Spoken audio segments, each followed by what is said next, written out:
virtual edition of World Education Conclave 2021. Once again, ladies and gentlemen, a warm welcome.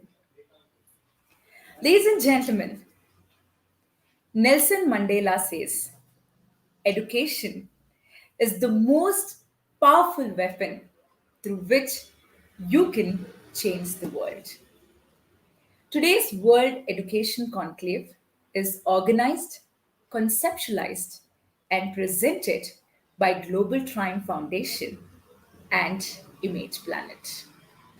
Ladies and gentlemen, World Education Conclave 2021 virtual edition is the most acclaimed accolade in the area of education.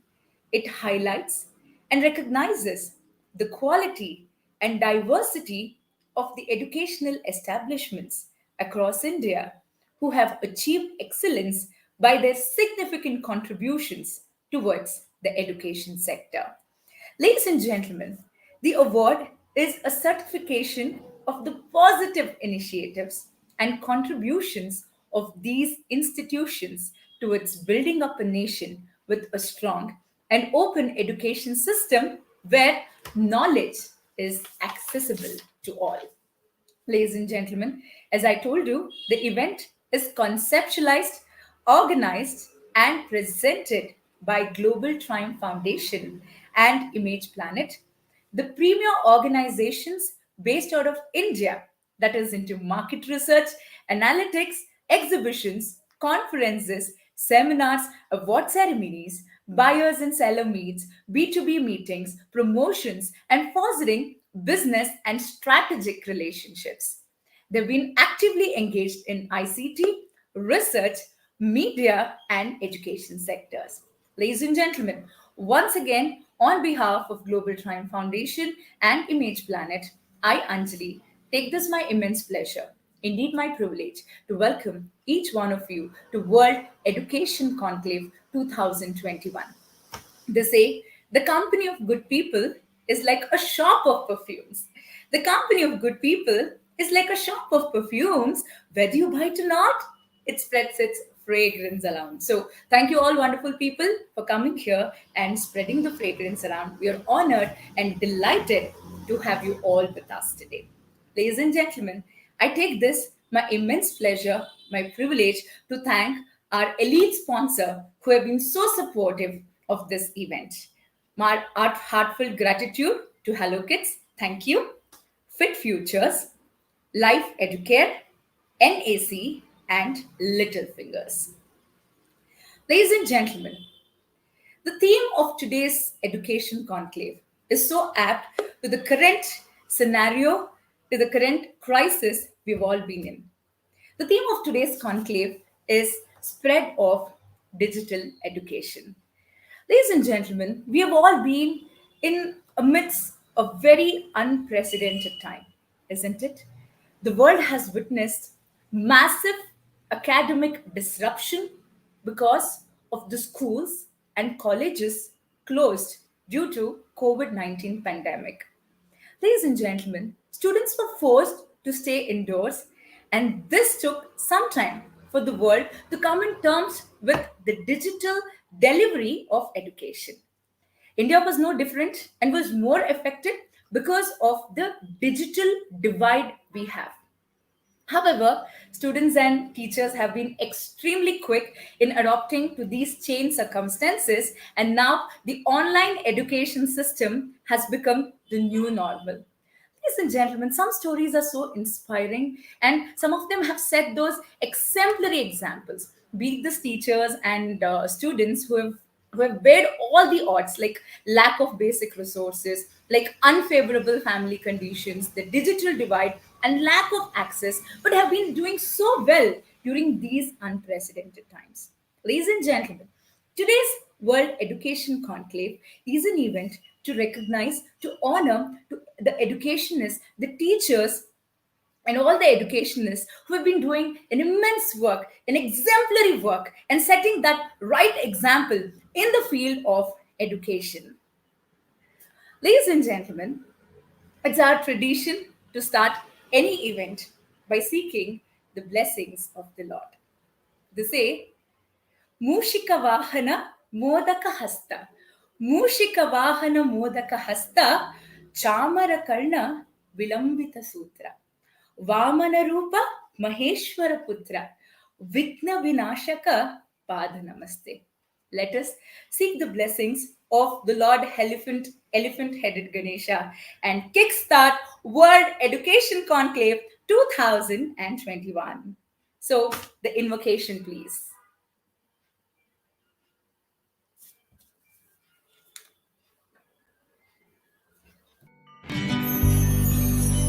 Vakratunda महाकाय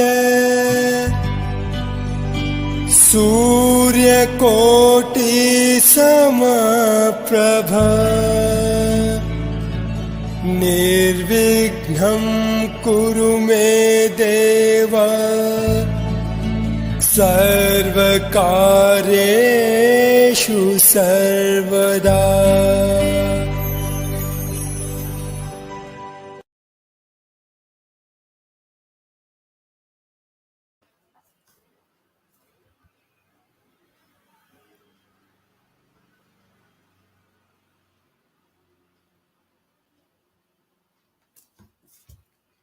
So that was the invocation or Lord Ganesha. Let Ganesha remove all the obstacles, all the challenges from our lives and take us in the divine path of wisdom. There's a popular saying, a leader is one who takes a resolute stand to accomplish an absolute task. Ladies and gentlemen, in spite of his busy schedule, we have with us the chief guest, Shri Niraj Kumar, who has taken time and has graced this occasion. It's time to welcome the dignitary to this August event. I take this my immense pleasure to introduce Shri Niraj Kumar. He needs no introduction. He's a man of action who has been so inspiring. But it is my privilege to welcome and introduce Shri Niraj Kumar. Shri Niraj Kumar is the former commissioner of Delhi Police. He recently completed his tenure as chief advisor to the BCCI for their anti corruption and security unit. During his tenure as Deputy Commissioner of Police, he has introduced several innovations, including the prepaid taxi service at the airport, which is still operating till date, free iCams for the truck drivers, introduction of microprocessor based traffic signals. He has also investigated several cases based on terrorism, organized crime, economic crime, and corruption, among many. As the Director General, he introduced several measures such as Pado or Padao and Sparsh for the welfare of the jail inmates. He is also he is also a renowned author, ladies and gentlemen. He has authorized and written many books, and most of them are his bestsellers. His first book was Dial D for Dawn, published in 2015. His a runaway hit and one of the bestsellers on the bestseller list. He's also recounted the stories of 11 police officers in his second book, that is Khaki Files. Season one of the very popular Delhi Crime, a popular crime series that was on Netflix, is based on one of the chapters from his book. Isn't it a privilege to have such a great personality grace this occasion? Niraj sir, namaskaram, and a warm welcome to World Education Conclave 2021. I request you to please address the gathering and inspire us with your thought provoking words. Welcome to you, sir.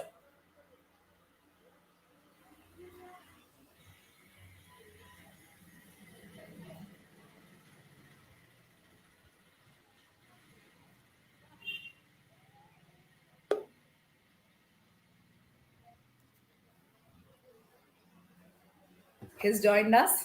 He'll be there to address the gathering. So, Neeraj sir, namaste. Namaskar, namaskar. to have you with us today. So we so look forward to hearing from you. So warm welcome to World Education Conclave. Thank you so much, Anjali. Very good morning to all the educationists who are gathered today for this unique conclave. I consider it a matter of great honor to be invited on this special occasion, and I thank each one of you for giving me this privilege. I owe a special debt of gratitude to Mr. MC Abbas for extending me the invitation on your behalf. Mr. Abbas, as you all know, is a young and dynamic star rising on the firmament of Indian politics. He is already making waves on every platform of our country's political discourse. I take this opportunity to wish him all the very best in his future career. I am sure it doesn't escape anyone's notice that COVID-19 has brought to fore various issues connected with the global education system. When our schools and colleges had to switch to distant teaching, we were faced with a strange and unprecedented situation. Most of our institutions didn't have the technical facilities to commence teaching on digital platforms, nor did millions of students have the gadgets and the connectivity to receive what was being taught. Nonetheless, gradually systemic changes were brought about to cope with the situation, yet the poorer schools and their impoverished students suffered enormously and continue to do so till date. We also realized that switching to digital teaching and learning was the best we could do given the vagaries of the pandemic. But at the same time, it was a grossly inadequate substitute for real classroom learning. Attending schools and colleges, meeting fellow students, intermingling and playing with them were the ways to acquire life skills that taking classes on computer screens could hardly provide. We all realized that as we went along through the various lockdowns. In the interest of our young ones, let us all pray that the pandemic becomes a thing of the past sooner than later. As and when that happens, the question arises, will we return to traditional methods of passive learning in front of a blackboard, or will we move on a new path of hitherto unknown modes of teaching and learning? This is the question we must talk about and find answers to in today's conclave. This is one of the many questions, ladies and gentlemen. The second issue today in today's conclave, which we may like to discuss, is, will we reduce the glaring inequalities in learning to be bridged by making science and technology provide a level playing field to everyone around the world? Indeed, the educational world is poised at a tantalizing juncture that forks to a new avenues yet not trodden. One path leads us back to business as usual, the others lead to new ideas and imperatives on the future of learning. We have to decide which road to take henceforth. Education is, at the end of the day, not preparation for life. Education is life itself. Give a man a fish and you feed him for a day. Teach a man how to fish and you feed him for a lifetime. Education is the movement from darkness to light. The foundation of every country is the education of its youth. Education is not the fulfilling of a bucket with knowledge and information, but the lighting of a fire that cannot be extinguished till our last breath. I thank Amit Kumar Jain and Monica Jain of Global Triumph Foundation and Image Planet who have taken this unique initiative to bring all of us together on one platform to keep the fire of education burning in these very trying times. May we all succeed in our joint efforts to spread our common desire for imparting better quality education. I thank you once again for inviting me this morning, and I wish each one of you a better and safer future. May God bless you all. Thank you. Thank you all. Thank you, sir. Thank you so much. We are honored and privileged to have you with us today.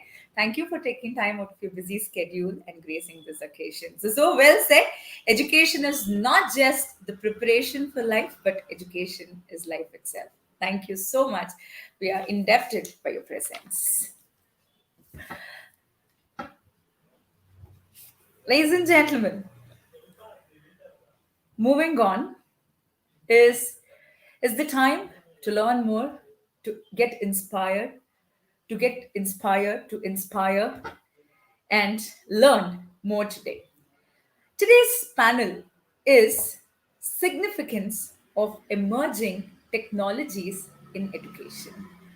It's time to welcome our moderator and panelists to World Education Conclave 2021.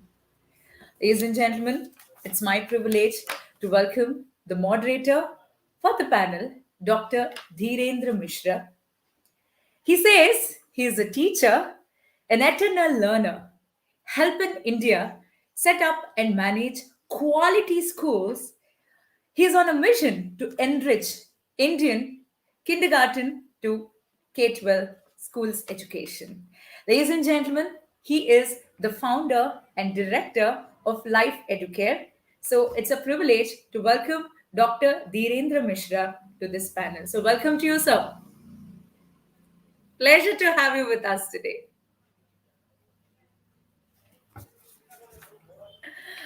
Could you switch on your mic? Mic. Yeah, thank you, Anjali. It's entirely my pleasure Pleasure, to be here. pleasure to have you here today, sir. Ladies and gentlemen, it's time to welcome our esteemed jury, the panelists, to World Education Conclave.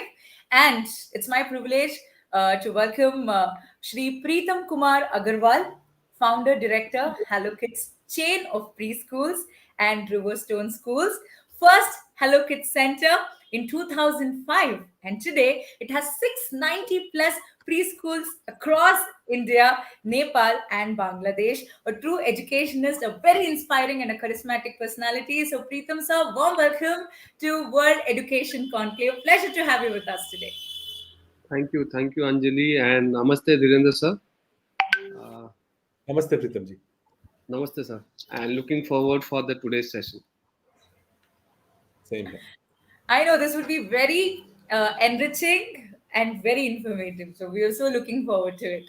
Ladies and gentlemen, it's my privilege to welcome our next panelist to the panel, Mr. Samresh Shah. He's the founder of White Canvas India, dual national record holder, SMLE IIM Rohtak. He leads an engagement strategist. He's the founder Young CEO program. So, namaste, sir, and a warm welcome Namaste. to World Education Conclave. So, pleasure to have you with us. Thank you so much, Anjali, and a very warm welcome to Dr. Mishra and Mr. Preetam Agarwal.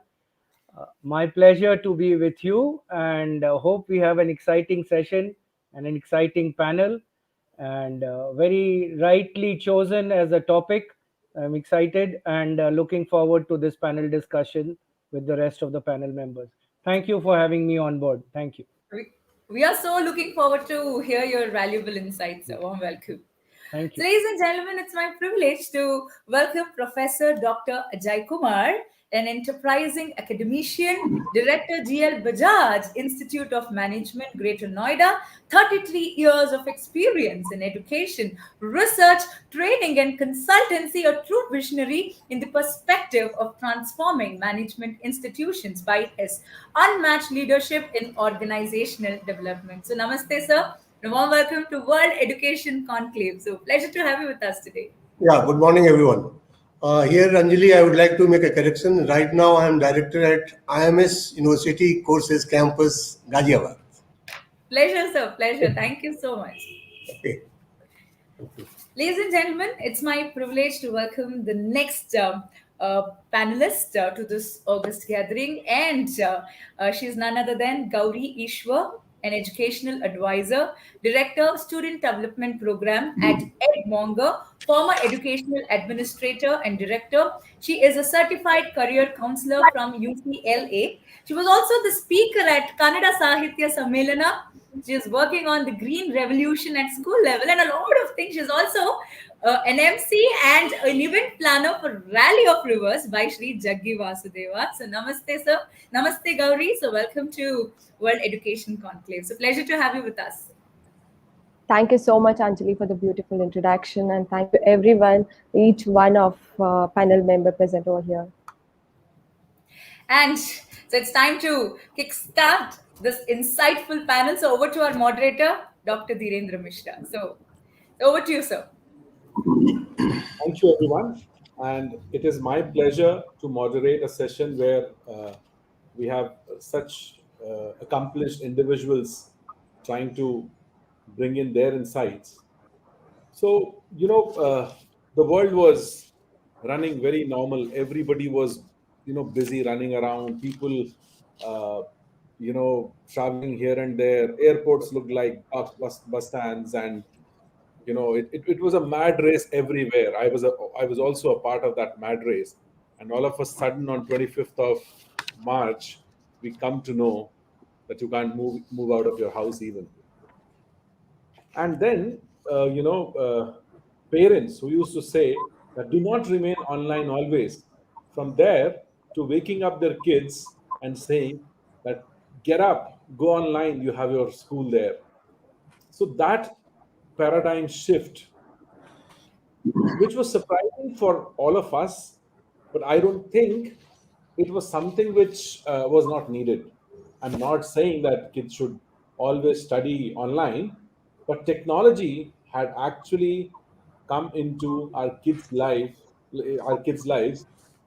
way before we brought in officially via online classes. We used to have these smart classes in the school, and probably teachers. I mean, there's a study which says that teachers used to use these classes only for 25% of their active time. Currently, 100% delivery is happening online. So that shift, which was needed, had come. Unfortunately, we had a very wrong reason for that. But personally, bringing in technology into the classroom, and now, I mean, I keep telling all the teachers during my training sessions that content is no more the ace. How you deliver matters a lot, and that how you deliver doesn't just mean that as a teacher I have to deliver that. Probably making use of many technological tools, and things like adaptive learning, personalized learning are a lot more possible because we have technology. Otherwise, you cannot have adaptive and personalized learning in a class of 40. Even if you have a class of 30, it becomes difficult.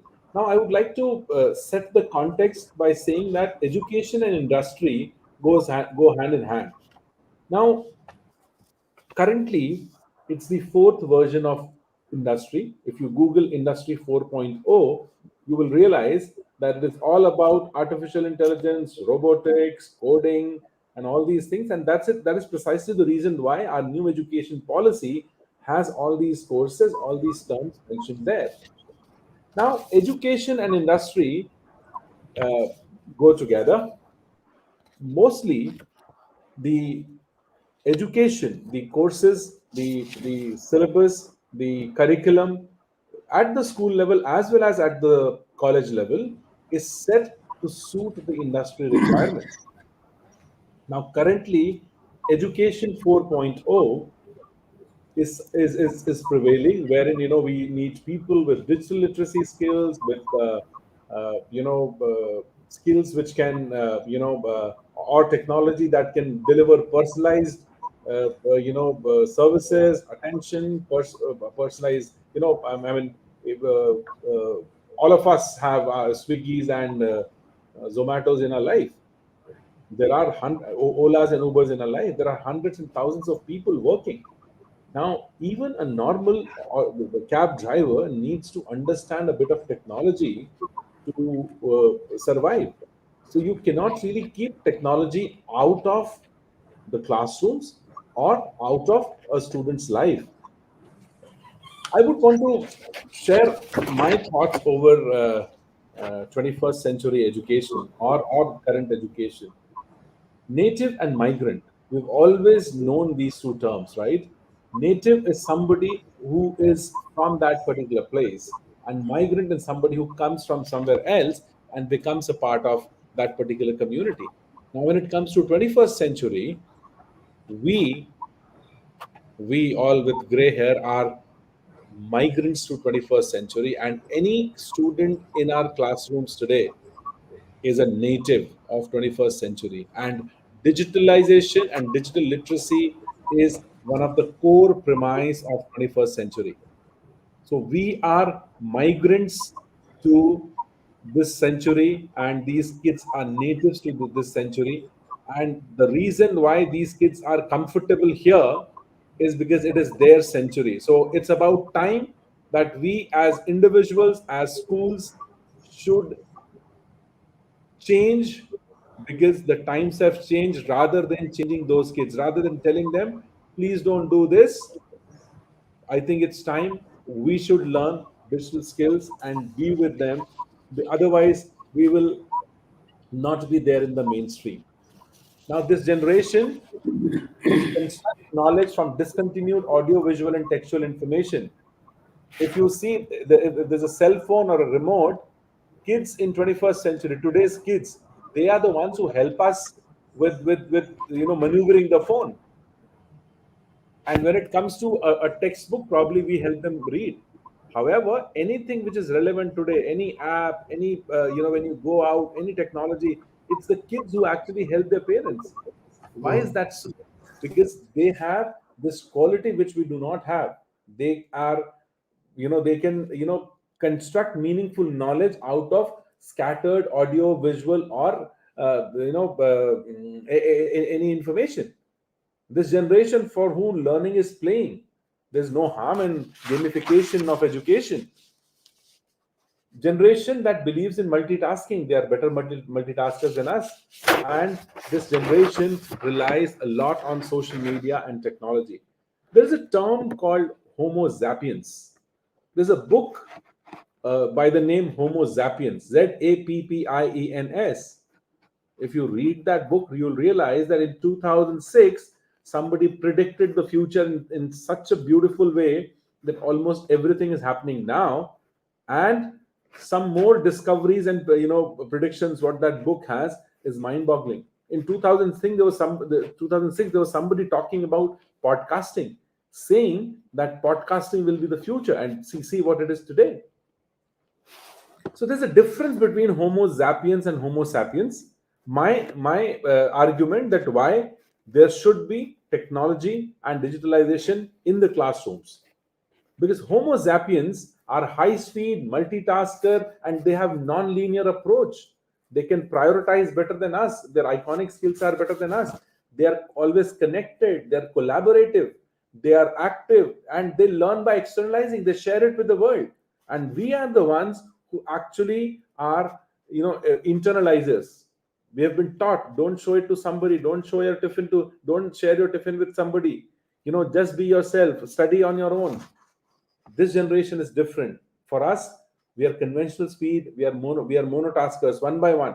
We can't even prioritize better than our kids. And I am not saying this. If you go to this book called Homo Sapiens, and if you read this book or see the videos what are available about Homo Sapiens, you'll come to know what all predictions have been done for the future. So I am somebody who is a firm believer of technology, and the reason why I chose to be a moderator, because I really love this topic, technology in the classrooms. So we have our panelists here, and they all have been working in education space. So I thought, why not to question them on certain information which I personally wanted to have. So, as our MC Anjali was mentioning, that I, work in space which starts from K till 12. So let me ask this very first question from the beginner, somebody who rules the K space of education in India, Mr. Preetam Agarwal, who has this 700 plus Hello Kids schools, and he impacts about 60,000 kids every year in India, Bangladesh, and even in Africa. Preetam ji, my question Yes, to you: How yes, has sir. preschool segment of schooling changed because of technology? Previously there was technology, those CDs and videos and all, but how do you see this? There's a lot of change. I'm sure a lot of people are conducting online classes. How do you see this benefiting in the post-pandemic era? Will it all stop after pandemic, or how do you want to propose this, or how do you want to inculcate this technology thing into your schools? Yes. So thank you, Dhirendra sir, for giving that background.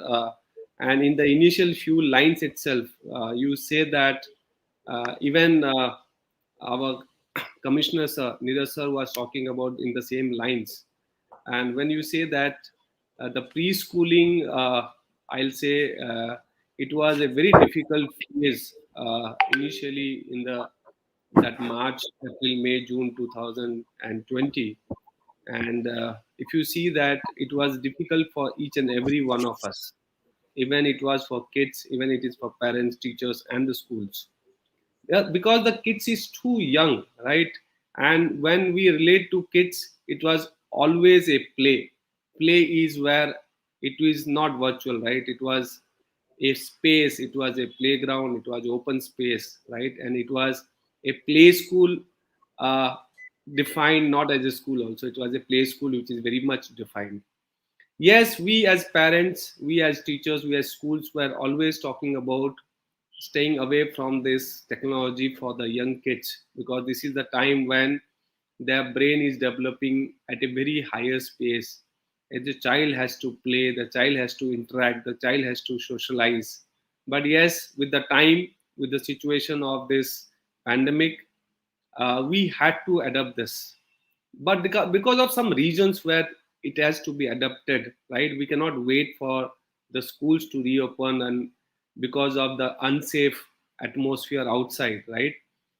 uh, we all know the importance of early childhood education, right? It was even with the new education policy. Now it is a compulsory education, and the education must go on. The brain is developing every day. The physical body structure is developing every day.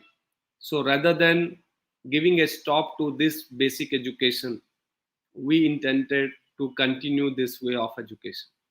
And technology has helped, right? Without this technology in hand, without some basics availability, right, we should not have been able to reach to these kids, right? It was not only reaching, it is not only that connectivity which was required, it was that engagement which the child required.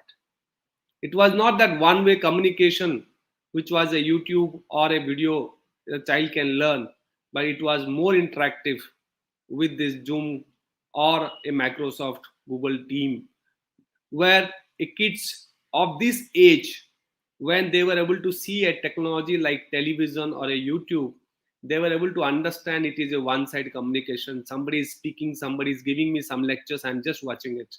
But now even these young kids of 1.5, 2.5, 3 years have understood that this is not only that screen to see. Yes, I am able to see my friends, I'm able to see my teacher, I'm able to play with them even online, right? Even a passing of ball was possible through these technologies or interactive sessions.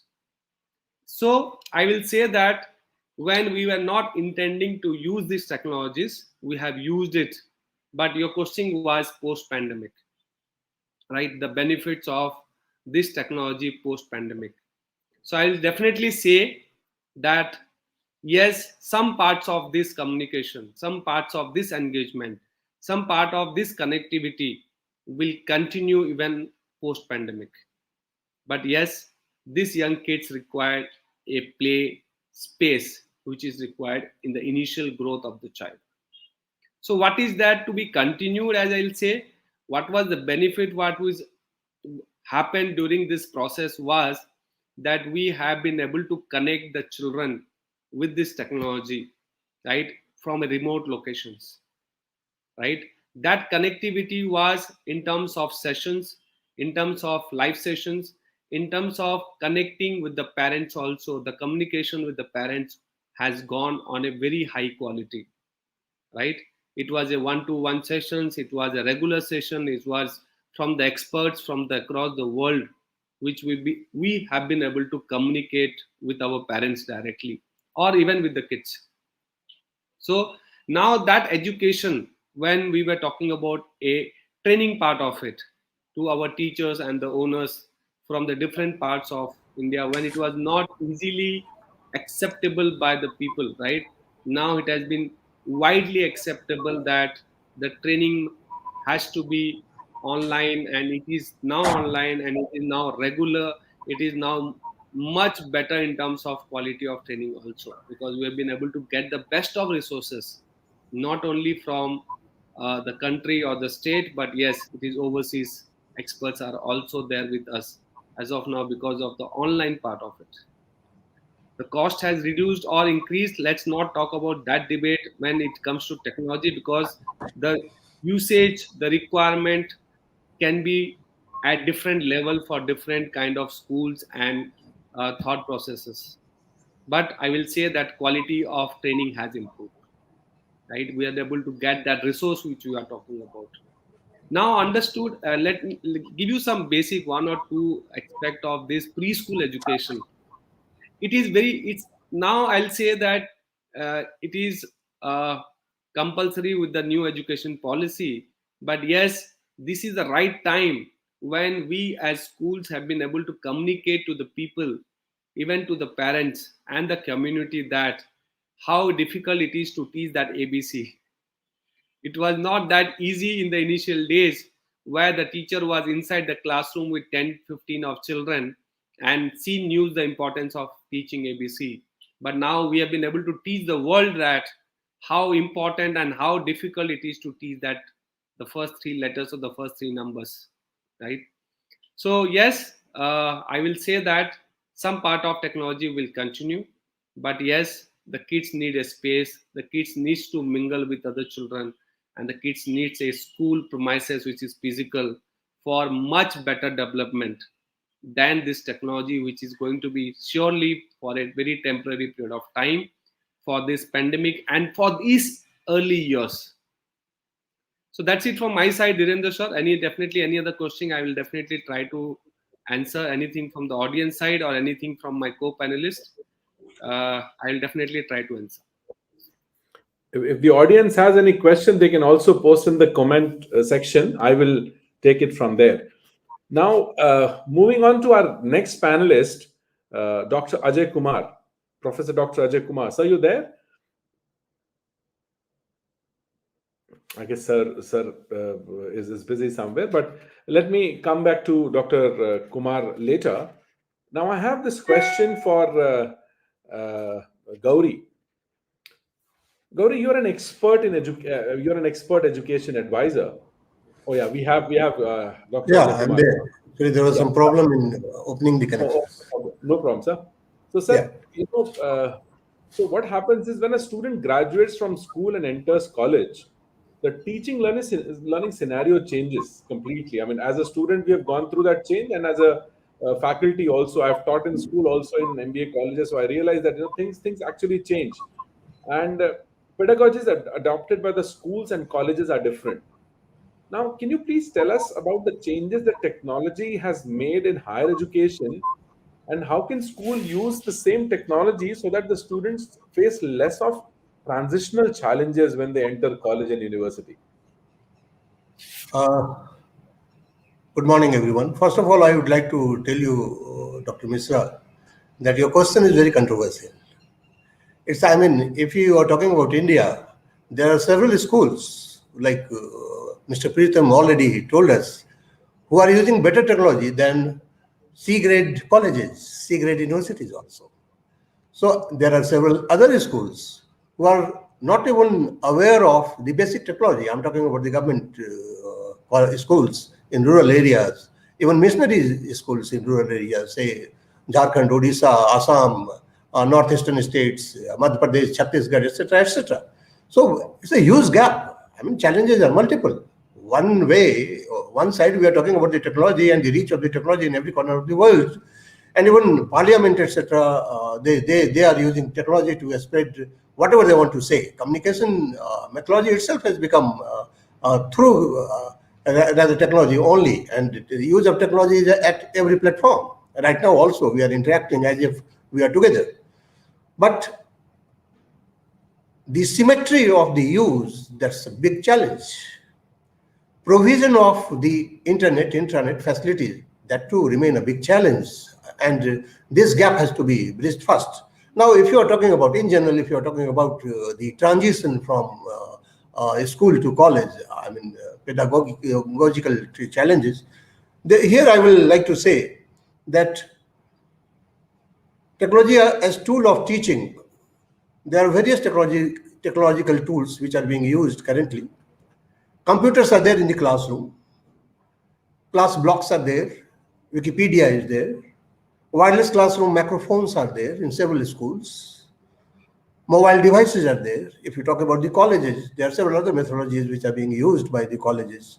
Social networking, online teaching, class blocks, wikis, podcasting, interactive whiteboards, mobile devices, etc., etc.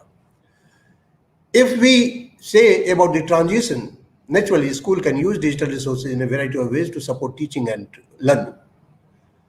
Several schools are using electronic grade books, digital portfolios, learning games, and real-time feedback on teacher and student performance. And there are many other platforms too on which technology is being used for great learning, you can say. Rightly said by you, Dr. Misra, when you said that if we talk about the content, it's available everywhere. At one go, students can have a variety of the contents on a particular topic.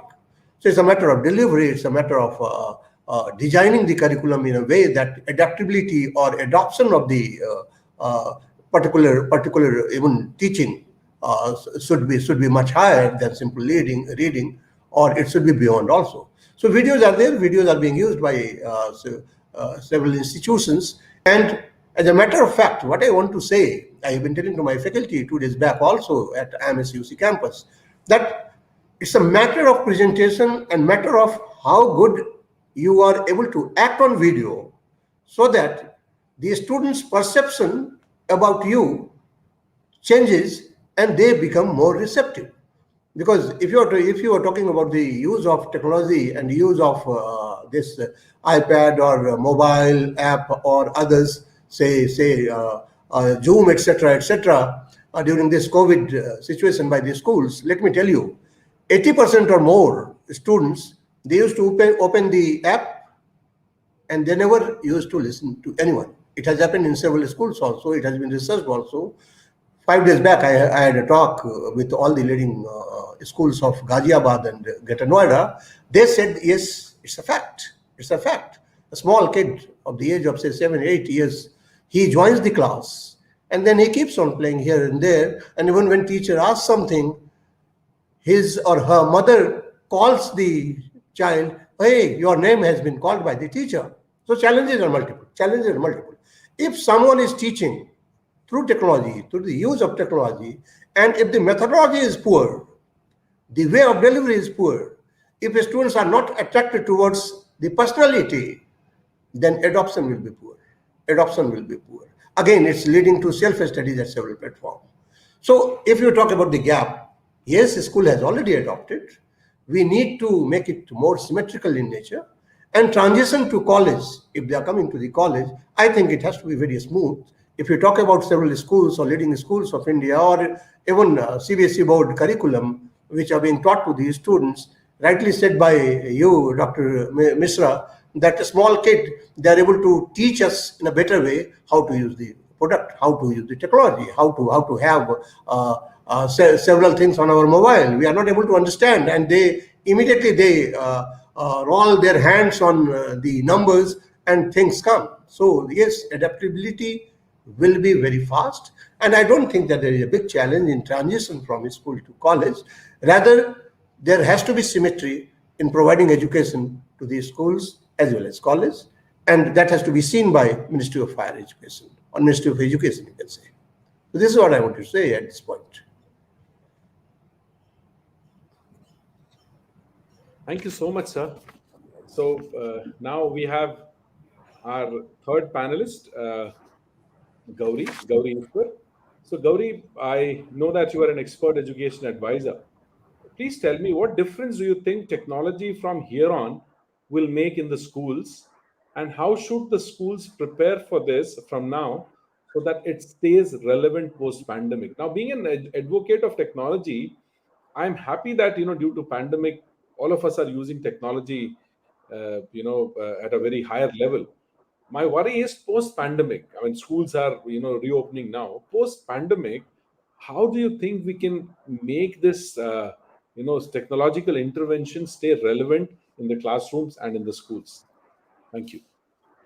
Yes, great. Thanks to Dr. Mishra. Sir, thank you so much for providing this question to me. And I'm not the expert in the field of education. I'm learning, and I'm in the process of learning, and the learning keeps on till our last. So I'm also grateful to be the part of this panelist with the great experts like Preetam sir and Samresh sir and Ajay sir. So looking forward to learn more from all the experts. Yes, as per the question you posted on me, I would like to give few insights and personal knowledge about those aspects. Yes, the pandemic has brought drastic change in the field of education, not only in the field of education, in every other field. But the great thing what education has done is it has welcomed the new methodologies of teaching to improvise the coaching and to run the smooth school.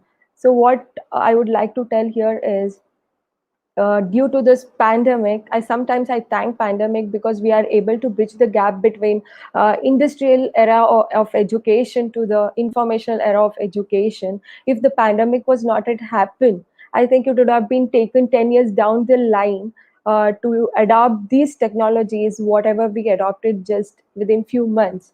Right? Yes, of course, in the early days it was very tough to adopt the things from the students, teachers, and parents also. But eventually they started adopting the things. But now the survey says that 54% of Indian students are really comfortable with online learning. And that's not the thing. Over here we can focus on, there is a tremendous increase in the enrollment for MOOC, that is massive online courses which are being provided throughout the world. So over there we can see 1.2 million students, Indian students, were enrolled for Coursera just in 2 years. By seeing this tremendous growth, India took a few steps. It came up with the different platforms which can provide online education through, some of the platforms like Swayam and IITBX, and there are many more platforms which India is providing the online courses. And also the recent study says that there is edtech market is going to reach 3.5 billion dollars by 2022. So by seeing all this, drastic change and increment, and what you can say, inculcation of the technology and the boom in the technology, we as a school stakeholders and the teachers, it's our responsibility to think how we have to proceed. As Dr. Mishra said, how the post-pandemic school should run. I am covering with a few of topics where schools and stakeholders can take into the consideration. First, I would like to say is schools and universities throughout the nation must redesign the education modules so that teachers can inculcate different technologies and pass that to this classroom where effective teaching can be taken care.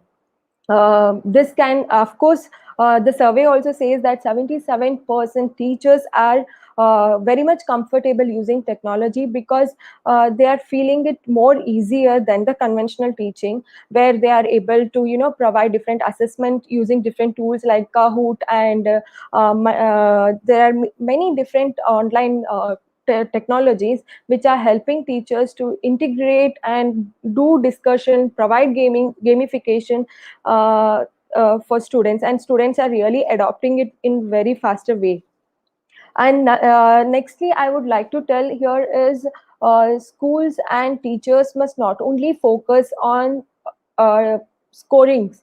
Matlab, they should focus more on holistic and multidisciplinary approach. What NEP is has pedagogy for future education. With respect to that, we have to inculcate skills in the students and improve the creativity, problem solving, critical thinking, and collaboration should be brought among the students. And this can be done using hybrid learning module, where teachers can take best use of the different technologies which are upcoming now, and that can be inculcated to the students using hybrid learning module, that without affecting to the regular curriculum, they can take best use of it in the offline mode as well. So here, one more important thing, what I would like to tell is schools and teachers must not only pressurize the students for the usage of technology, they should also help students to better use the technology in the productive manner, in the positive way. Not They should not be procrastinated by the usage. And also, when most important thing is teachers and educators must provide different help students in discovering their career path. So there are many different tools which are available online, where students can identify their career well in advance in the school age, because we it's our responsibility to bridge that education life and the career life for the students well in the school system itself. I would like to conclude by saying that it's our responsibility to motivate students to be a good human being and a responsible citizen of nation. Thank you. Thank you, Gauri. So far, everybody, all the panelists are hopeful that this technology boom, what has come in the schools, would stay on post pandemic as well. And let me tell you, audience, that there are a lot of free apps. There are a lot of free content, and simple technologies, which are absolutely free or at a nominal cost. But don't let this stop. Probably, some certain things which we have been doing in our schools is that, why can't we have the tuition classes in the evening online, even if the school's open physically? Why can't we have the doubt clearing classes in the evening? And also, we all have written our board exams, we all have written our final exams. A night before our final exams, the butterflies in our stomach, we just wish, oh, if I could have a chat with my teacher? Why can't we have those kind of sessions always there, via any technology platform? So yes, there are ways and means by which we can take this digital boom to the post pandemic era in the schools. So now I have another expert, Mr. Samresh Shah, who uses technology in his company. So as I told you, that industry and education, they're all connected, and that's the reason why we've carefully chosen our speakers and deliberately kept Mr. Shah towards the end, because he's the one who is the end user of I mean, he has people in his company who go to school, go to college, and then come and work with him. So, Mr. Shah, my question to you is, you being a tech entrepreneur, how do you think that schools need to prepare themselves for the future changes that the world will go through? Computers and IT. Yeah. Computers and IT as a subject and technology in the schools were not really taken seriously unless you were a B computer science or B, IT. Things were not really taken seriously except for the board exams. Now, can you please share with us the technological gaps that Sure. you see in the schools with respect to the need of the industry, sir? Absolutely. Thank you so much, Dr. Mishra. And as I said in the beginning itself, it's a very relevant topic. And what Dr. Ajay Kumar said, what Mr. Agarwal said, I'll put everything in perspective. And I'm so happy that you gave me a chance at the end, because I will actually put the perspective which will make the audience believe that all what we together as as a panel have said is possible. Okay, I'll take you back to Dr. Mishra saying that, on March 25th, when we launched or we said that India has to go through a lockdown, is exactly when we launched a program called the Young CEO program. Okay, it was the nation's first online entrepreneurial skill program, which we launched 1 month after Nirmal Sitaraman launched it in the parliament as Atmanirbhar Bharat. She launched it, and within 1 month, White Canvas India launched a program all over India, which was an online entrepreneurial skill program of its kind in the country. So, what did we achieve? Is a sum total of all what you all have said as a panel. A, there are takers who take delivery online if the delivery is attractive. That's what Dr. Ajay Kumar said.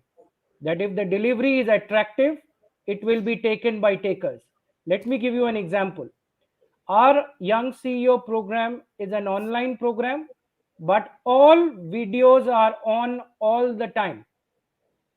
If your video is off for a minute, you are marked absent, even if you have a technical issue, because a technical issue can be there for a day, but it will not be there for all the classes which you attend. So we have observers just to ensure whose camera is off, whose camera is on. Point number one. Point number two, the delivery mechanism is made so attractive that the children, and I'm talking about grade 6 to 12, okay, so not the audience of Preetam ji's Hello Kids, but a more mid-school student, a grade 6 to 12 is typically around 11 years to 15 years, 16 years, all paid program, all are paid participants, and these are entrepreneurial skill besides their school program. So they are doing their school Monday to Friday, weekends they are doing the entrepreneurial skill Young CEO program with me.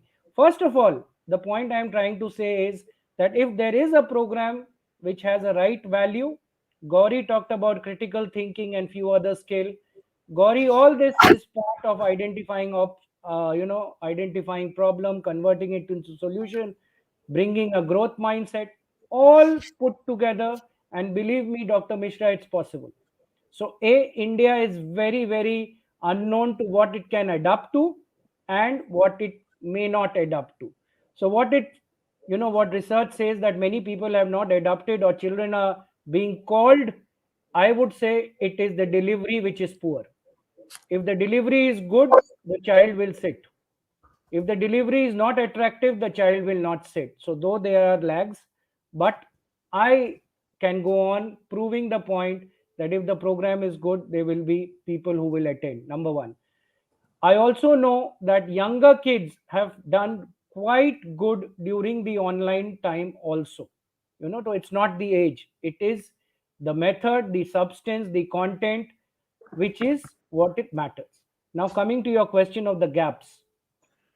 India's biggest gap is the gap between thinker and doer. There are two types of students in the world today, which I have seen.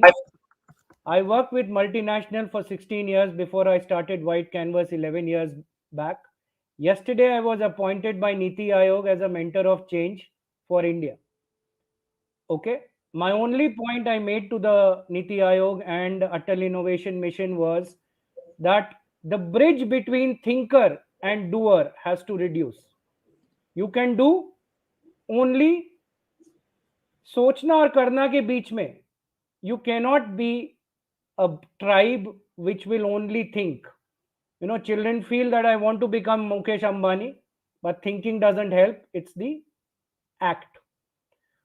So the gap, I would look at it, if you allow me a couple of more minutes, the gap are two. One is the temperamental gap. The gap between growth mindset and fixed mindset. You talked about migrant and native. Immediately, I appreciated that on the chat box. The problem India faces is I am a father.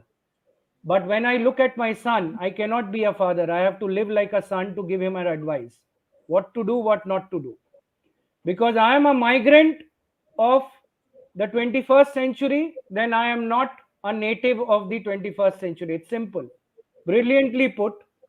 The blame, the risk taking ability does not happen in the child because the fathers have not taken the risk ever in their life. It's simple. So, the gap which you are talking about, sir, is first the gap of the temperament. Give them the education, give them the exposure to adapt to technology. Make yourself tech savvy. I know of many government officers who have people who will use their Zoom session. Log in करके camera के सामने बिठा देंगे. They don't get themselves trained. What example are we setting? So even at any age, please set example to your children to adapt to technology. Number one. Number two is for the audience who's here, who are youngsters. I feel post-pandemic, it will be a mixed and not only physical. We have achieved some advantage of digital also. Today, Young CEO is a 9-country program. Would never have been if it was not online. So phygital is the way to go, which is physical and digital mixed. And that's what the students will do. I am on board of many schools which are saying in Delhi there is a huge typical problem of morning fog in some parts of the year. January, February, because of fog, the classes used to get cancelled. True. Now, when we are back in the classroom, the classes will continue because we've learned the online way also. So it will be a mix. I say in 2023, 24, 25, post-pandemic, it will not be that it will all be physical. The school will make a hybrid model and the way forward will be adaptation to a hybrid which is physical and digital. The gap is there for temperament. The gap is the ability to adapt to this and government schemes. Free water, free sanitation. Where is the free device? Where is free internet? Why can't we as a country give free internet? These are debatable topics. If we give away free electricity, why can't we give free internet? Why will internet be paid? So there are many, many ways to look at it. We look at how many medals have we won. It is the cost of how much of investment have we given to produce a medal. So the debate can go on and on. The question you said on the gaps are government schemes, not pro-education at all. I will strongly say I may be liked, I may be disagreed in the panel, I don't care. But I still feel that the government has a long way to make education attractive so that these gaps are reduced. Internet, in my suggestion, we are affording. I've done a research white paper with Indian Institute of Management, Rohtak, where we have proven that within the taxes we pay, internet can be made free. That will help Preetam ji. That will help any other platform which runs online. Okay, to a certain GB of data. Don't misuse it. But every child in India can have an access to internet which is free. Okay. If there are any specific more questions, I would agree. I would, love to answer. But as I sum up, we can adapt to technology. Temperamental shift is more important, and secondly, delivery is very, very important. So be it in whatever you're doing, BTech, college, or play school, primary school, if the delivery is not attractive, nothing is going to work. It will not be engaging. I hope I answered your And question, sir. yeah, wonderfully, sir. Thank you so much. It was an enlightenment. Now, coming back to, let's complete the circle and go back to Mr. Preetam Agarwal. Preetam ji, what are you going to do? As per you, what should be the way forward? How would you integrate technology in your schools post pandemic? My direct question to you. Uh, See, Virendra sir, even on your initial point where you were explaining it, or in the middle, that why can't we have a session in the evening, right? So yes, we have continued that process for the last 6 months right now. That parents, they have a better trust from a school, from a teacher, from a that known teacher of the institute, right? So we had started giving that extra curricular requirement for the child from the school side itself. So we have lot of experts in the evening. That is a good time around 7 o'clock. We have given a lot of experiences of music, dance, karate, yoga, meditations, parenting. If you say the dentist counseling or a pediatric doctor or a dietitian who was available with his parents and the children in the evening to give the best of the things. So that is how we will see that how we will continue this process even post pandemic. Next is where I, as a franchisor, I, as a management of a Hello Kids brand, when I know that I used to meet each and every parent in my initial school days, which was 15 years back when I was to run schools. So if I remember that the initial 4 5 schools where I was present and I was able to meet the parents directly, where my learning has happened. So similarly, I have personally started meeting the school owners. Yes, I am already doing it. I have been able to meet my teachers, and now I'm able to meet the parents also. So how, and it was just possible because of the pandemic and technology, where I am now able to connect the parents. I have promised that I'm meeting them once a month in Hindi and once a month in English, because these are the two languages which I am able to communicate, and I will be able to meet the parents because we have parents from across the nation. So that connectivity is more important for me to learn again that what Chennai talks about Hello Kids, what the parents from Bangalore talks about Hello Kids, and what is that messages going from the founder of Hello Kids, which is very important to this parent. So the parents connect is able to happen, which has to be continued even after the post pandemic. The third was the training part of it. When we have vast number of schools across India, it was very difficult for us to have a regular trainings because everybody was expecting a physical training programs. So slowly, because of remote locations, we have reduced the number of trainings to the metros and the cities with the air connectivity or the good connectivities, right? So we have reduced the training locations to 30 before the pandemic. And we used to do almost 30 to 50 trainings a year into different location with very less number of teachers. Even it was 5, 10, 20, 50, and 100.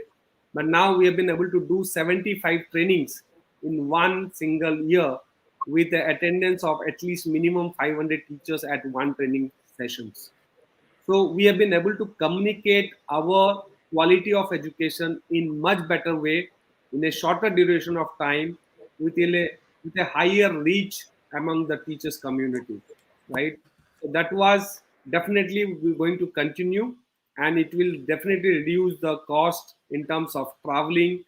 And it was very difficult when we talk about reducing the cost. It was not only the cost, it was a time factor also. A trainer traveling to remote locations, and for that uh, city or a state capital where teachers from the different parts of the state wish to travel, and these were mostly the remote locations ladies, those who will start early in the morning at 5 or 6 o'clock. They will go to a training location and they'll be back by night, which was not very acceptable at lot of locations even in India, as on 2018 and 19 I'm talking about. So that will give a good impact of that training right now to teachers sitting in the remote locations. Now coming back to some tools, we are still trying to use it in terms of observation and the assessment part, right? For the kids to guide them properly. When Samresh sir, even you talked about individual tracks, right? How to have a individual comments.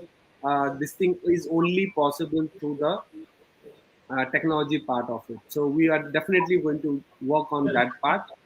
Next was the experts available not only in the country but across the globe. We have been able to talk to them. As you said, just before the exam date, I want to clarify a doubt with Mr. Samresh. I know he'll be definitely be available for me for 5-10 minutes to give a guidance on his expertise, right? So that is possible, and we have been able to do that. And to be very precisely, I'll say that if you go to the Hello Kids YouTube channel and the Facebook, you will see an expert every Saturday. Every Saturday there was an expert. They have been have that 10, 15, 20 years of experience in the field of early childhood or education or children, right? They are there with us. Every Wednesday there is an expert in the evening, so that the parents has been able to interact with the expert. So there is one thing is the communication part of it, and the second one was the interactive part of it, right? So we have been able to use both of these things, and which we'll see that how we will continue this. Either it is pandemic, non-pandemic, physical school, online school, whatever the situation it is, right? So these are some few which will definitely continue, and definitely we are keeping our eyes and ears open to the world, that anything and everything which is required post pandemic for the betterment of the education, a betterment for the communication to the parents and the children, betterment of the teacher, will definitely adapt with the situation, time, and ability. Thank you, Preetam ji. I'm just trying to check with Anjali if we have any questions from the audience. Virendra sir, the questions audience can take in our the networking segment. Okay. So probably post this session. So once we have around 10 minutes break for networking, so wherein audience can interact with the Yes, I think panelists. this session was supposed to get over at 11:50, but the conversation was so engaging that I we know. are 10 minutes late. So yes, I mean it was a wonderful 15 minutes of time which we all spent together, and each one of us advocating the need of technological intervention to continue post pandemic. And the ideas what Preetam ji gave us, what he's going to do in his school, and what Mr. Samresh Shah mentioned, what Gauri has mentioned. I mean, all this is such a ray of hope. And if we, can, write certain points, probably I will do that. That write all these recommendations and circulate the same to our audience for today. I'm sure it will become a roadmap for them how to, incorporate technology in their schools post pandemic. So officially, I conclude the session. Thank you so much, all the panelists. It was truly a wonderful feeling to hear all of you. And thank you so much, Anjali, for being the host for the day. Thank you. Thank you. Thank you. So thank you so much. So I would take this a privilege to thank our moderator, Dr. Dhirendra Mishra, and all the panelists for this insightful a very engaging and an informative panel. So you all kept us at our heights of attention. So that interesting and engaging this panel was, and we did not even notice how the time really passed. So much to learn. So it was very inspiring. So we have all the visionaries here that made this panel stand out with all you visionaries. Thank you It so much. always starts. It always starts with the anchor. You know, if the anchor is dull, the panel goes dull. It starts with the anchor. So I'll give you back the compliments. You know, the energy is energy moves. If the energy was started in a positive direction, Dr. Mishra continued it, Preetam continued it, Gauri continued it. So it starts with you, Anjali. So Yeah, well it's done. all like a chain. Yes, it is. It's mutual. It's definitely mutual. So thank you all for gracing and making this panel so engaging. Thank you so much. We're really honored and privileged to have you all with us. So, ladies and gentlemen, so moving on, let's take a short break, a networking break, wherein you could all interact with our panelists. You could ask your questions, you could seek more insights. So they say that networking is not just about collecting contacts. Networking is about planting relationships. So that's all networking is all about. So let's take a short networking break where you could interact with each other, with all the panelists, ask questions, take answers, and learn a lot. And we'll be right back after some time with the most important part of this conclave, that is the award. So till then, take a short break.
Ladies and gentlemen, after a short break, welcome back to World Education Conclave, the virtual edition 2021.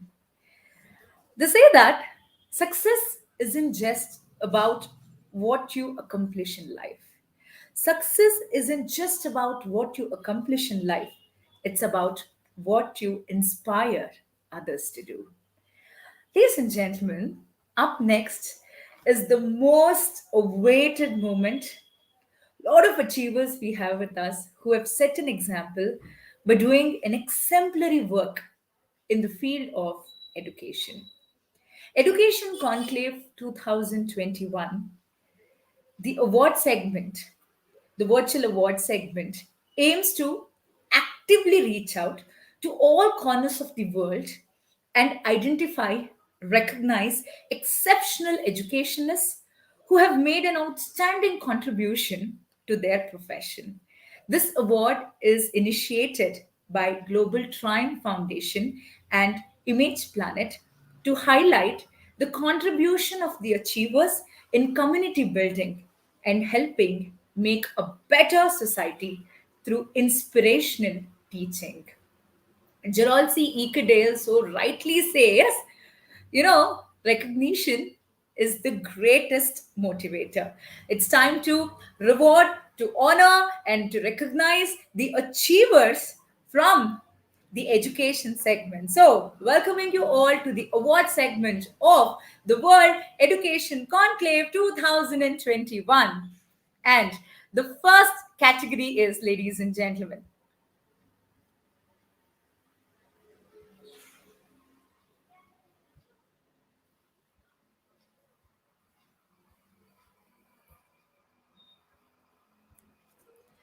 the first category for the award is Young Educator of the Year.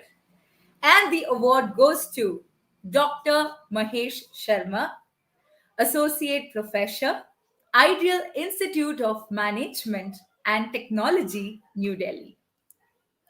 The next category, congratulations to Dr. Mahesh Sharma. The next category, ladies and gentlemen, is Best Educationist. And the award goes to the very charming Dr. Nitasha Bali, Principal, Mount Litera Z School, Jammu. Congratulations. Moving on to the third category. And the third category is for the innovative educator. And the award goes to the very inspiring Dr. Pavani Baireka, Director, Principal, Jagadishwari School of Learning. Congratulations, Dr. Pavani. The next category, ladies and gentlemen, is innovative leadership. And the award goes to the charismatic Mr. Sunil B. Rao, Campus Director of Amity Global Business School, Bangalore. Congratulations, Mr. Sunil. The next category is Best in Online Education. And the award goes to Sandeep Singh, founder and director, Hello Camp School. Congratulations to Mr. Sandeep. Ladies and gentlemen, the next category is Best BBA and BA LLB College in New Delhi and NCR region. And the award goes to Vineet Agarwal, Secretary General, Ideal Institute of Management and Technology, Delhi. Congratulations to Mr. Vineet. More to go. The next category, ladies and gentlemen, is Outstanding Contribution in Education Sector. And the award goes to Mrs. Baljit Kaur, Assistant Professor, ARSD College, University of Delhi. Congratulations to Mrs. Baljit Kaur. The next category, ladies and gentlemen, is for the innovative educator. And the award goes to Dr. Seema Nath Jain, HOD, Ideal Institute of Management and Technology. Congratulations to Dr. Seema. The next category is Academically Best Emerging School of Chhattisgarh, and the award goes to Takshashila International School. So we have the principal, Dr. VJ Nagesh of Takshashila International School. So congratulations for the category Academically Best Emerging School of Chhattisgarh. The next category is Best Online Education System in Abohar. And the award goes to Dr. Rajiv Rajan Gupta, Principal, Adarshila Playway Convent School. Congratulations to Dr. Rajiv Rajan Gupta. Congratulations, sir. The next category, ladies and gentlemen, is for the outstanding contribution in the education segment. And the award goes to Bhavani Priya, CEO, Nimoksha Preschool. Congratulations to Miss Bhavani. So more to go, and let the celebration and the work continue. The next category, ladies and gentlemen, is for an outstanding mentor who's been doing an exemplary work in mentoring the students, and that is none other than Mr. Ankit Jain, Assistant Professor, MIT World Peace University. So, congratulations to Mr. Ankit Jain. The next category is Innovative Educator, and the award goes to Dr. Suchita Singh, Associate Professor Finance, GL Bajaj Institute of Management and Research Management Education. Congratulations to Dr. Suchita Singh. More to go. May you all continue to inspire the students and the education fraternity alike. The next category, ladies and gentlemen, is for outstanding contribution in the education sector. And the award goes to Nisha Chakravorty, founder and director, Kriya Early Learning Center. Congratulations, Nisha Chakravorty. The next category, ladies and gentlemen, is the best educational group.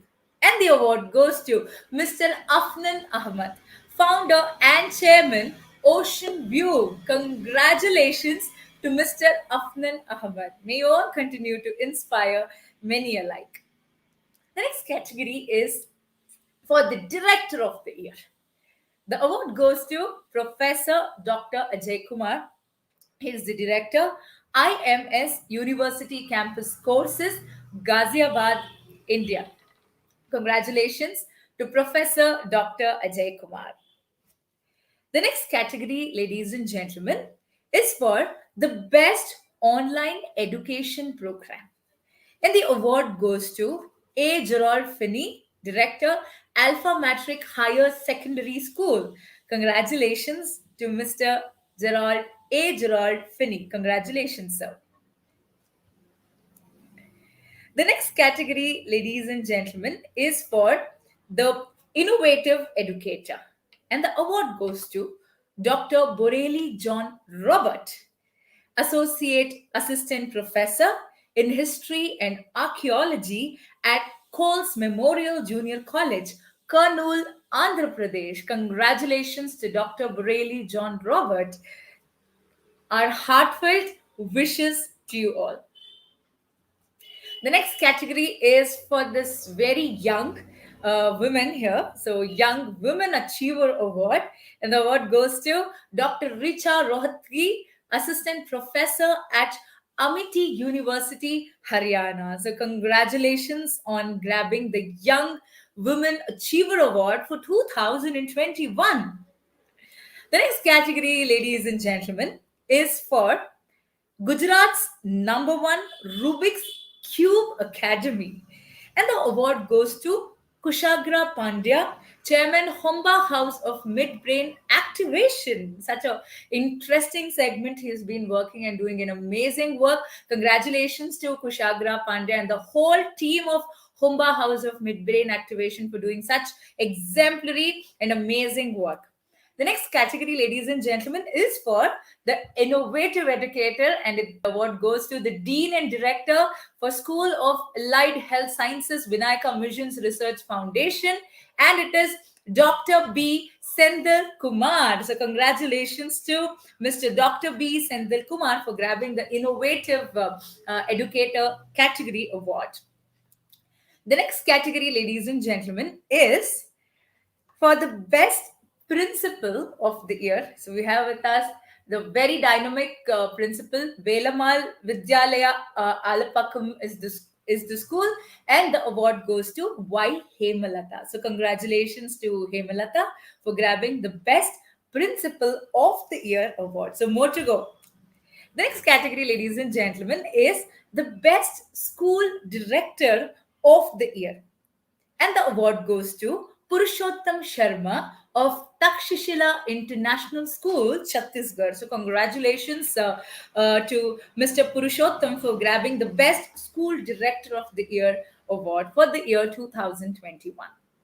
The next category is again for the innovative educator. So we have with us another very innovative educator, principal of Gurukul High School. She is Gauri Prabha Prasad, the very charismatic Gauri. Congratulations on grabbing the Innovative Educator Award for the year 2021.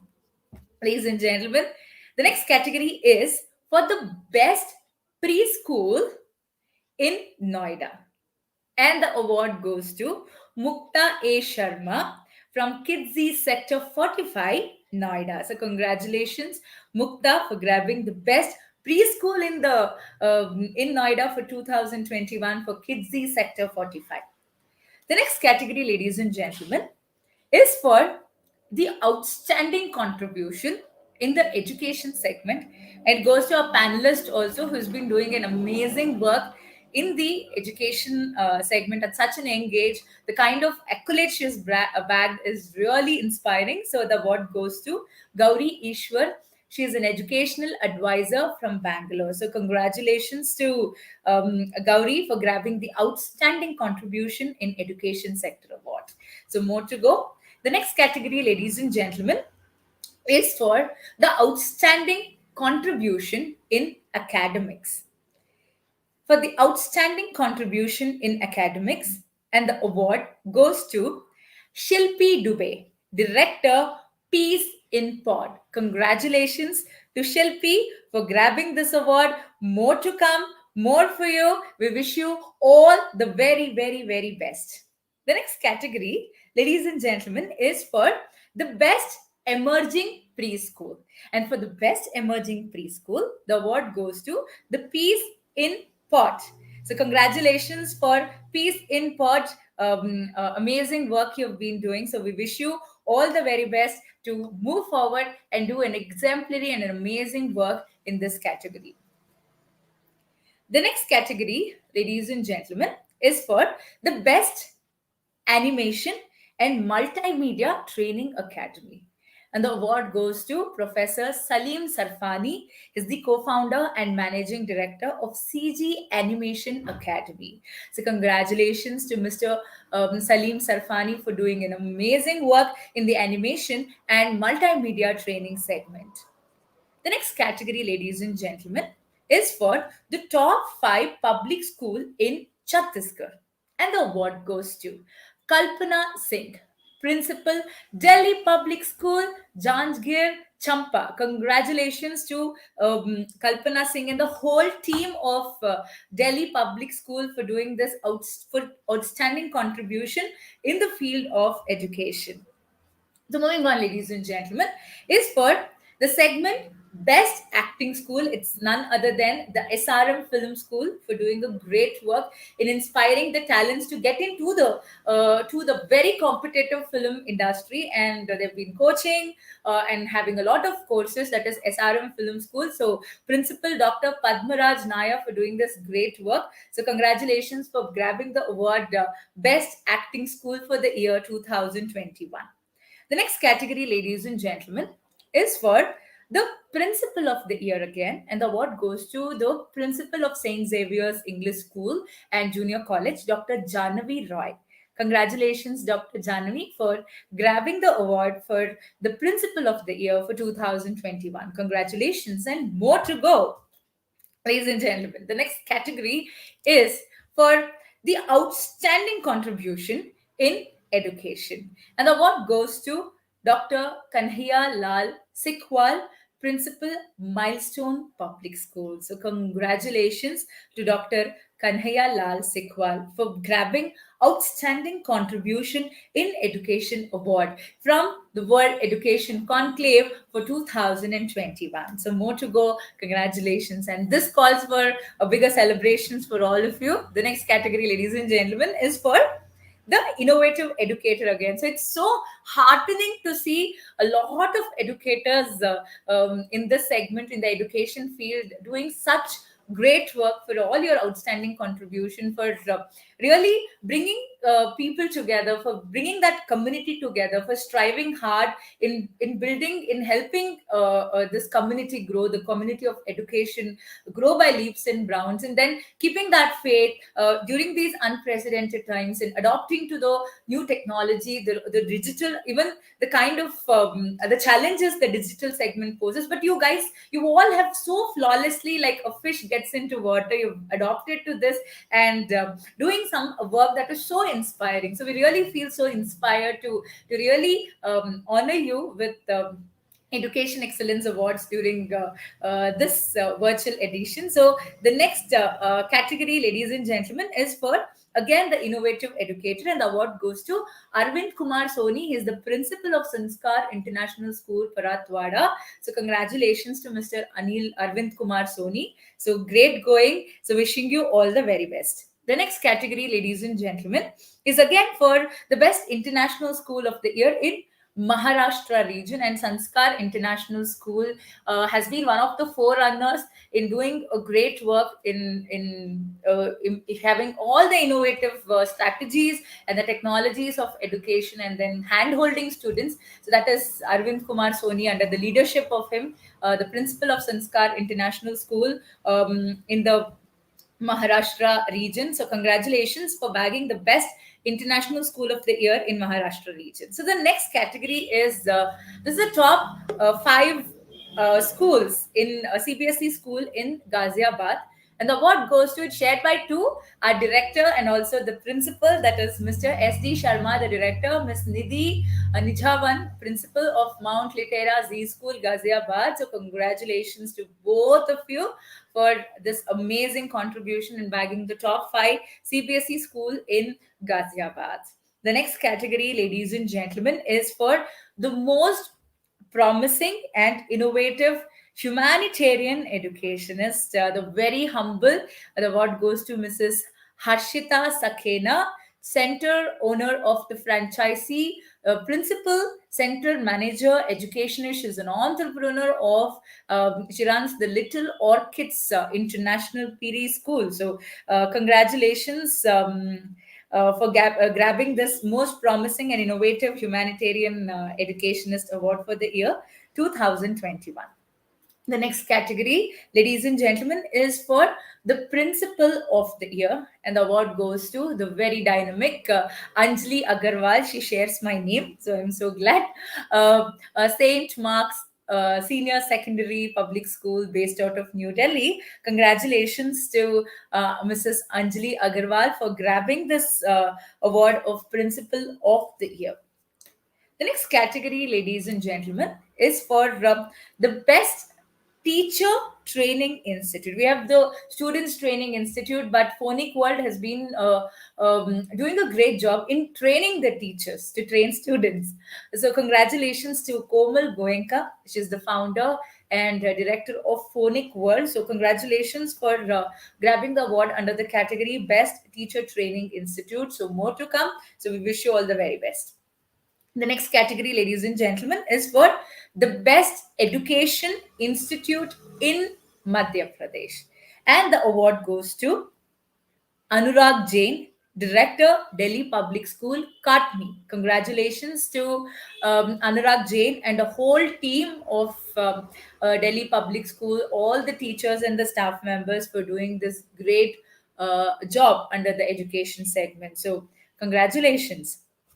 Ladies and gentlemen, the next category is for the best educationist, and the award goes to Juhi Jain. She's the managing director of Delhi Public School, Katni. So, congratulations, Juhi, for grabbing this award under the category Best Educationist. We wish you all the very best. Ladies and gentlemen, the next category is for again the outstanding contribution in the education sector. And the award goes to NIED Education Council, the Director General, Dr. Dhanraj. Congratulations to Dr. Dhanraj for grabbing this award under the category of outstanding contribution in the education sector. So, ladies and gentlemen, so before we move on, so I would like to highlight that World Education Conclave 2021 is an event that has been conceptualized, organized, and presented by Global Triumph Foundation in association with Image Planets. They've been one of the premier organizations organizing a lot of education, leadership, startup summits across the world. And now we are sticking to the virtual edition, owing to the current crisis and the pandemic. Otherwise, they've organized it at nook and corner of India and also across the world. Doing a lot of conferences, the educational events, the business seminars, the B2B events, a lot more, and also helping in the market research and analytics. So today's event has also been organized by the Global Triumph Foundation. So kudos for doing such amazing work, for identifying the achievers from various walks of life and giving this platform to them, and making their work visible to a larger audience. Congratulations. And moving on, the next category, ladies and gentlemen, is for the innovative educator, and the award goes to Musef Shan MC. He's the chairman of the Campus Continents Educational Institute. So, congratulations to Musef Shan for doing this great work and bagging the award under the category Innovative Educator. So, more to come. Wishing you all the very best. The next category, ladies and gentlemen, is for the dynamic leader of the year. And the award goes to the principal of Mount Litera Z School, Varanasi. So, Anjana Deva. So, congratulations for doing this great work and grabbing the award under the category Dynamic Leader of the Year 2021. So, more to go. The next category, ladies and gentlemen, is the top 5 paramedical technology in Delhi. And the award goes to Rashid Ali, the director of Bharat Institute of Paramedical Technology. So, congratulations to Rashid Ali and Bharat Institute of Paramedical Technology for doing this amazing work. Congratulations to all of you. The next category, ladies and gentlemen, is for the International Conservationist of Manuscripts. And the award goes to Dr. Syed Abdul Mohammed Quadri. He's the director of Hazrat Hadi Deccan Library and Research Institute. They're doing a great job in preserving and conserving the manuscripts. That's something which needs a special mention and the applause. Congratulations, Dr. Syed, and also the whole team of Hazrat Hadi Deccan Library for this great work. The next category, ladies and gentlemen, is for the best researcher, and the award goes to Havra Suparna, so Secretary, Head, Education and Social Activist, Dr. Suparna Sanyal Mukherjee. Congratulations for grabbing this award. The next category, ladies and gentlemen, is for the best group of education institute in Bangalore, and the award goes to Abdul Rahim. He is the school president of Global Public School. So, congratulations! Such a nice saying of dreams to reality, and that's what Global Public School have been doing. So, we wish the whole school fraternity a very, very all the very best for this great job. The next category, ladies and gentlemen, is for the outstanding contribution in the education segment, and the award goes to Blossom Public School, Ayub Pasha, the school president. Congratulations for taking Blossom School to this level and really having more milestones, milestone after a milestone. So we wish you all the very best. Next category is for the innovative educator, and the award goes to Dr. Prasenjit Sarkar, headmaster, Choto Gobindapur SN Panja High School. Congratulations for grabbing the award under the category Innovative Educator. Ladies and gentlemen, the next category is Best Emerging School Advisory Firm of the Year. And the award goes to Academic Center of Excellence, Chhattisgarh. And the award goes to the CEO, Dr. Vijay Nagesh. So, congratulations, Nagesh, and the whole center for this amazing job. The next category, ladies and gentlemen, is for the best outstanding contribution in the education segment. And the award goes to Dr. Shahar Banu Rizvi, Principal, Modern English School and Modern Composite PU College. So, congratulations for grabbing the award under the category Outstanding Contribution in the Education segment. The next category, ladies and gentlemen, is the Best Education Consultancy. And the award goes to Shalin Ritas. He's the founder and director of Your Sky Global Education. So, congratulations to Shalin Ritas for doing this great job and bagging award under the category Best Education Consultancy. Congratulations. The next category, ladies and gentlemen, is the outstanding contribution in education sector, and the award goes to Professor Rajaram Mahadev Parab, Chairman Director, Perfect Academy, for perfectly guiding people. So, congratulations to Professor Rajaram Mahadev Parab for grabbing the award in the category Outstanding Contribution in the Education segment.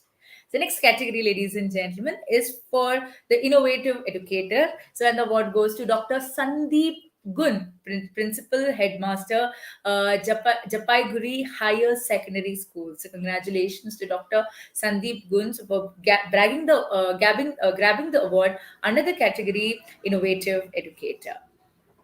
The next category, ladies and gentlemen, is for the best degree college for women in Bangalore.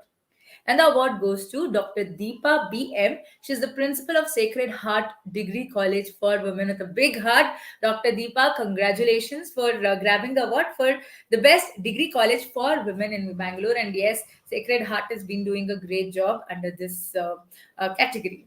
The next category, ladies and gentlemen, is Outstanding Contribution in the Education segment, and the award goes to Professor Masulin Arul Shekhar. He's the principal of Pristine Public School. So, congratulations to Professor Masulin Arul Shekhar for doing this great job for the contribution in the outstanding education category. Congratulations. The next category, ladies and gentlemen, is the best CBSE school in Bangalore, and the award again goes to Pristine Public School, the principal, Professor Masulin Arul Shekhar, for doing this great job. So, congratulations again. The next category, ladies and gentlemen, is for the best educationist, and the award goes to Dr. Manju Rani. She is the assistant professor of Kirori Mal College, Delhi University. Congratulations to Dr. Manju Rani, the assistant professor, for grabbing the award under the category Best Educationist. The next category is Innovative Leader in the Education Industry, and the award goes to Dr. J. Denny, Associate Professor, ECE, President, Institution Innovation Council, Kalasigam Academy of Research and Education. Congratulations to Dr. J. Denny for this outstanding contribution and under the category of Innovative Leader in Education Industry. The next category is Most Promising Image in School Career Guidance, and the award goes to Dr. Abhijit Banerjee, the Director of Career Pathways. Congratulations to Dr. Ajit for doing this outstanding work as a Director of Career Pathways. So, more to come. We wish you all the very best. The next category is Best in Modern Technology Use in School Guidance, and the award again goes to Dr. Abhijit Banerjee, the Director of Career Pathways, for using the modern technology and in school guidance. Congratulations. The next category is Best Career Guidance Organization in Pandemic Time, and the award again goes to Dr. Abhijit Banerjee, the Director of Career Pathways. Congratulations for again grabbing the award under the category Best in Career Guidance Organization in Pandemic Time. The next category is Outstanding Contribution in Research and Development. And the award goes to Dr. Mohammad Qurashid Akhtar, a Senior Strategic Advisor and Data Scientist, King Abdulaziz University. Congratulations to Dr. Mohammad Qurashid for doing such great job. The next category is for outstanding contribution in rural education. So Sham Shiksha Mahavidyalaya has been doing a great job, and the award is grabbed by the head of the department, Dr. Vinay Pratap Singh. Congratulations to Dr. Vinay Pratap Singh and the whole team of Sham Shiksha Mahavidyalaya for doing an exemplary work under the rural education category for empowering a lot of students from the rural areas. The next category is the best education college in rural area, Sakti, and the award again goes to the Sham Shiksha Mahavidyalaya, the secretary Vinay Kumar Agarwal. So congratulations for a great work you all have been doing. So last but not the least, the award for the next category is the Best Institute of Foreign Language, something so different from the categories we had, and that is none other than Sanjay Kumar Sharma. He is the CMD of the French Ecole. Congratulations to Sanjay Kumar Sharma for grabbing the award under the category Best Foreign Institute.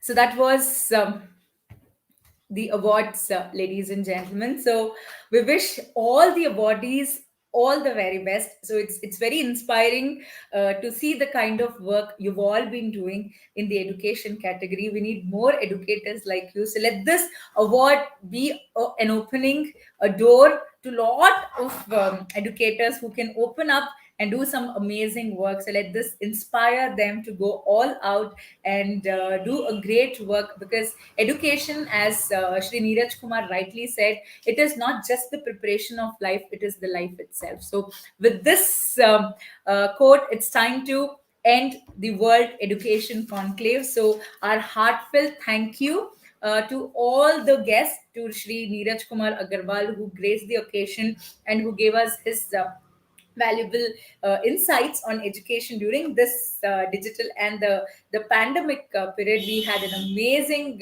and enriching panel. So thank you to the moderator and the panelists, and our heartfelt thank you, a big thank you to our elite sponsors. So without you, this event wouldn't be possible. So you've been a great source, a great pillar of support for us. So on behalf of the Global Triumph Foundation and Image Planet, I take this my opportunity to really share our heartfelt gratitude to Hello Kids, Fit Futures, Life Educare, NAC, and Little Fingers.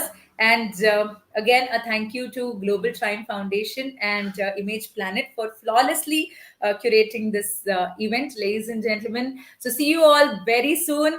Until next time, I would say wear a mask, stay safe. So stay indoors. So wash your hands regularly. So sanitize yourself. So please don't forget to vaccinate. So wishing you all the very best and wishing you a very happy Independence Day in advance. So signing off, Anjali, your host. Bye-bye. Take care. Have a great, great, great weekend ahead. Bye-bye. Thank you so much, Anjali.